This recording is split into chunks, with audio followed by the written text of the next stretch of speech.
Ézéchiel parlait au peuple. Le rôle de Daniel était différent. Il vivait à la cour et avait mission de préparer la délivrance. Nabuchodonosor, pour donner plus d'éclat à sa cour, avait choisi parmi les otages de la famille royale de Juda plusieurs jeunes gens qui devaient être élevés dans le palais et initiés à la connaissance de la langue et des sciences des Chaldéens. Le roi voulut qu'ils fussent nourris des viandes qu'on servait à sa table et qu'on ne leur fit pas boire d'autre vin que celui dont il usait. Ils étaient destinés, au bout de 3 ans, à prendre rang parmi les officiers de la cour et à être attachés à la personne du monarque. Daniel était le premier d'entre eux. Les autres s'appelaient Ananias, Misaël et Azarias. Daniel était un tout jeune garçon, mais chez lui, la sagesse avait devancé les années. Craignant que les mets qu'on lui servait, ainsi qu'à ses compagnons, n'eussent été auparavant offerts aux idoles ou ne fussent des viandes prohibées par la loi mosaïque, il demanda, de concert avec eux, qu'on les exemptât d'en manger. L'officier chargé de leur entretien admira la vertu des jeunes captifs. Il leur déclara néanmoins que sa vie serait en danger si le roi s'apercevait, à la maigreur de leur visage, qu'il avait négligé d'exécuter ses ordres. « Eh bien, dit Daniel avec assurance, laisse-nous pendant 10 jours manger seulement des légumes et boire de l'eau. Tu compareras alors notre visage avec celui des jeunes gens nourris des aliments qui viennent de la table du roi. » L'officier accepta la proposition. Au bout de 10 jours, il vit, avec une agréable surprise, qu'ils étaient plus beaux et plus frais que ceux que l'on avait nourris des mets les plus délicats. Dieu les bénit. Pour récompenser leur vertu, il développa leur intelligence, et ils firent dans les sciences des progrès si rapides que bientôt ils égalèrent leur maître.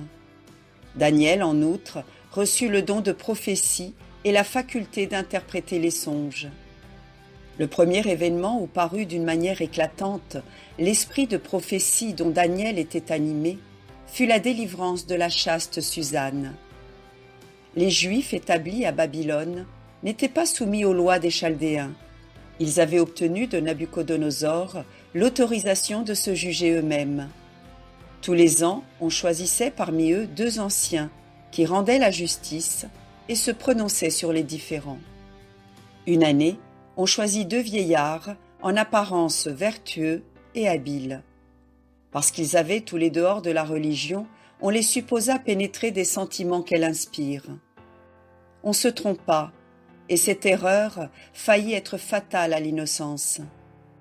Le peuple se réunissait d'ordinaire pour les jugements dans la maison de Joachim, juif opulent et d'une naissance distinguée. Joachim était marié. Il avait épousé une fille d'Helcias, la belle et vertueuse Suzanne. Elle eut le malheur d'inspirer aux 2 vieillards que l'on avait établis juges une passion criminelle.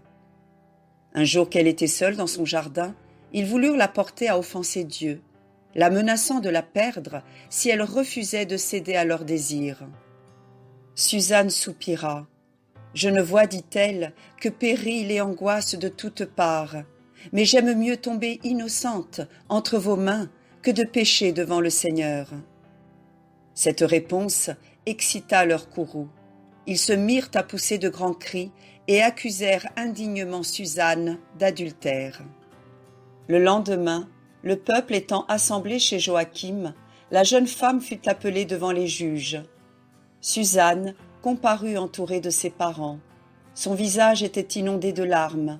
Elle levait les yeux vers le ciel pour le prendre à témoin de son innocence. Tous ceux qui la connaissaient versaient également des pleurs. Les 2 infâmes vieillards soutinrent l'accusation qu'ils avaient déjà formulée. Leur âge, le caractère dont ils étaient revêtus en imposèrent au peuple. Suzanne fut condamnée à mort. En entendant cette cruelle sentence, l'infortuné s'écria « Dieu éternel, qui connaît ce qu'il y a de plus caché, tu sais qu'ils ont rendu un faux témoignage contre moi, et pourtant je vais mourir. » Le Seigneur entendit ce cri d'angoisse. Déjà on la conduisait au supplice, quand Daniel, éclairé par l'Esprit de Dieu, s'écria « Je suis innocent du sang de cette femme. Enfants d'Israël, vous avez jugé sans connaître la vérité. Revenez juger Suzanne une seconde fois. Elle a été victime d'un faux témoignage. » À ces mots, le peuple revint sur ses pas. « Séparez les deux vieillards, dit Daniel. Je vais les interroger. » Dès qu'ils furent séparés, Daniel dit au premier, « Scélérat, maintenant tes péchés vont retomber sur toi. Si tu as vu pécher Suzanne, dis-nous sous quel arbre tu l'as surprise. » Il répondit, « Sous un acacia. » Daniel fit amener le second et lui dit, « Sous quel arbre as-tu vu pécher cette femme ?» Le vieillard répondit, « Sous un chêne. » Le mensonge était flagrant. Le peuple, convaincu par ces dépositions contradictoires, loua le Dieu juste et miséricordieux, qui sauve ceux qui espèrent en lui. On lapida les deux vieillards. Daniel, depuis ce jour-là, devint grand aux yeux de ses frères. La 2e année de son règne, Nabuchodonosor eut un songe qui le glaça d'effroi. Mais, à son réveil, ce songe s'effaça de sa mémoire. Ayant rassemblé dans son palais les sages et les devins de la Chaldée, il leur ordonna de lui rappeler la nature et les circonstances de sa vision. Les devins furent étonnés de cette étrange demande. « Ô roi, lui dirent-ils, il n'est aucun homme sur la terre qui puisse accéder à ton désir. Jamais roi n'a fait un pareil commandement au plus habile de tous les devins. Les dieux seuls peuvent avoir connaissance de ton songe. » Le monarque, outré de colère, ordonna de les faire mourir. Daniel, que l'on vénérait comme un sage, se trouvait enveloppé dans cette condamnation. Il alla trouver le roi et le conjura de suspendre l'exécution de la sentence, lui promettant de lui expliquer le songe dont il avait perdu le souvenir.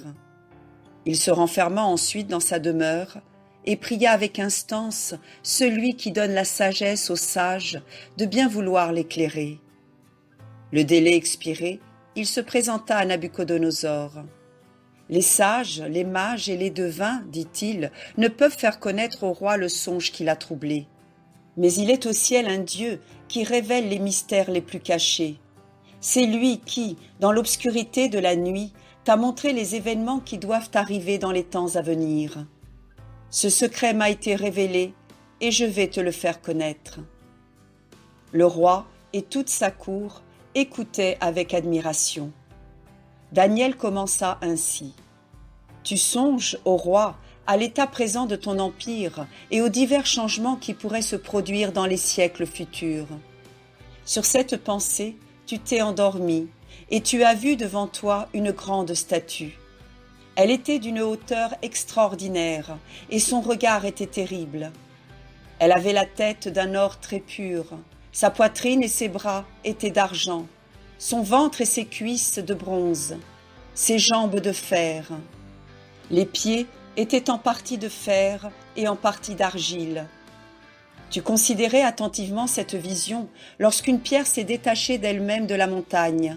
Elle est venue frapper les pieds de la statue et les a brisés.